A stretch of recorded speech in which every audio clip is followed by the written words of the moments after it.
औज़ुबिल्लाहि मिनश्शैतानिर्रजीम बिस्मिल्लाहिर्रहमानिर्रहीम।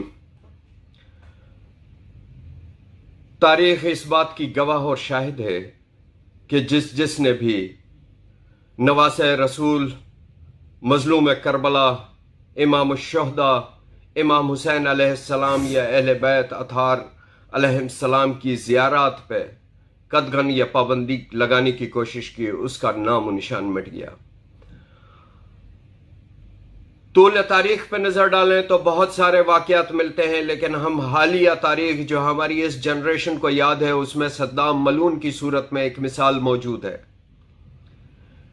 मैं ये गुफ्तगू इसलिए कर रहा हूं कि इस वक्त मिल्लत जाफरिया के दिल बहुत रंजीदा हैं, क्योंकि 2-3 दिन कबल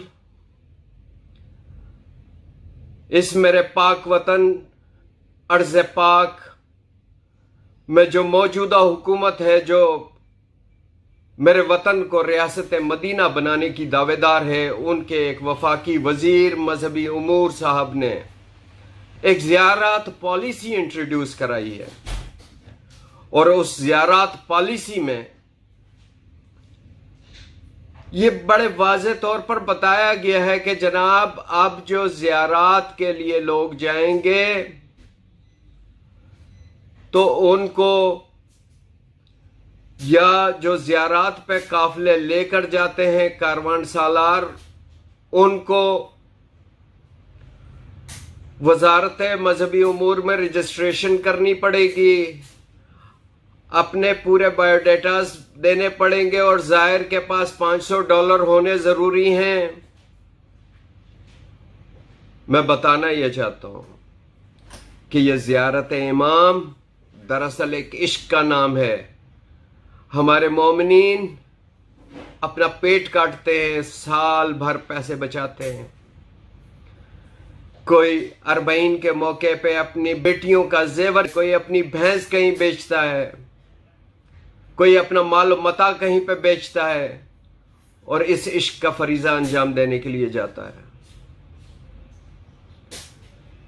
और साथ साथ इस पॉलिसी में आप ये लिख रहे हैं कि जनाब, जो कारवान सालार आपके पास रजिस्टर होंगे, उनकी क्लियरेंस के बाद उनको कॉन्ट्रैक्ट दिया जाएगा। कौन सा कॉन्ट्रैक्ट? किस किस्म का कॉन्ट्रैक्ट? आपने ज़ियारत के लिए आज तक दिया क्या है? एक ताफ्तान बॉर्डर तो आपसे कभी संभला नहीं। एक ताफ्तान बॉर्डर के ऊपर आप कभी सहूलियात दे नहीं सके, तो अब ये कौन सी नई पॉलिसी आप बनाने चले हैं? और आपने ये कॉन्ट्रैक्ट किन लोगों को देना है? उन लोगों को जो 7 स्टार इलीट क्लास ज़ियारत कराते हैं, जिनसे आपने अपने मुफादात लेने हैं, या इस ज़ियारत को कोटे से मंसूब करना है, कोटे से मुंसलिक करना है? मोहतरम वजीर मौसूफ पीर नूरुल हक कादरी साहब बड़ा वाज़े बता देना चाहते हैं कि नजरसानी का तो हमने सुन लिया कि नजरसानी के लिए आप सरकार उस पॉलिसी के ऊपर आमादा हैं, लेकिन मैं बड़ा वाज़े बता दूं, इन तमाम पॉलिसीज के अंदर सिर्फ एक नुक्ते के ऊपर हम आपसे मुत्तफिक हैं, और वो नुक्ता यह है कि कारवान सालार जितने भी हैं, जितने भी टूर ऑपरेटर्स हैं, वो रजिस्टर्ड हों। और दूसरा, एक बहुत ही कम रकम के एवज आप उस कारवान को insurance policy, group insurance policy issue करवाएं, और उस ग्रुप इंश्योरेंस पॉलिसी में लॉस्ट, थेफ्ट, इंजरी, डेथ सारी चीजें कवर हो। यानी किसी का कोई सामान गुम हो जाता है तो वो भी इंश्योरेंस पॉलिसी में कवर हो, किसी का पासपोर्ट गुम हो जाता है वो भी उसमें इंश्योरेंस पॉलिसी में कवर हो, किसी को चोट लग जाए उसका इलाज मुआवजा जाए उस इंश्योरेंस पॉलिसी में कवर हो, किसी की डेथ हो जाती है वो इंश्योरेंस पॉलिसी में कवर हो। सिर्फ इन 2 चीजों के ऊपर हम आपसे मुत्तफिक हैं। इसके अलावा बाकी तमाम तजावीज़ को हम यकसर मुस्तरद करते हैं। यह मिल्लत जाफरिया का यकजुबान मौक़िफ़ है और ये आप तक पहुंच गया है।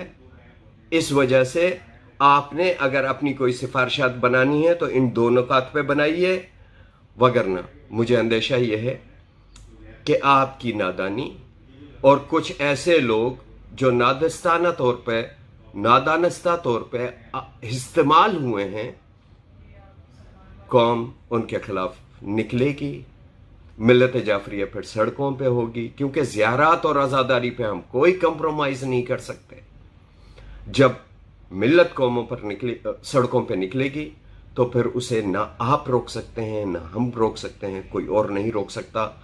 इस वजह से बहुत संजीदगी से इस पर ध्यान दीजिए, इससे कबल के मामलात हाथ से निकल जाएं और फिर संभालें न संभलें। वस्सलामु अलैकुम वरहमतुल्लाहि वबरकातुहू।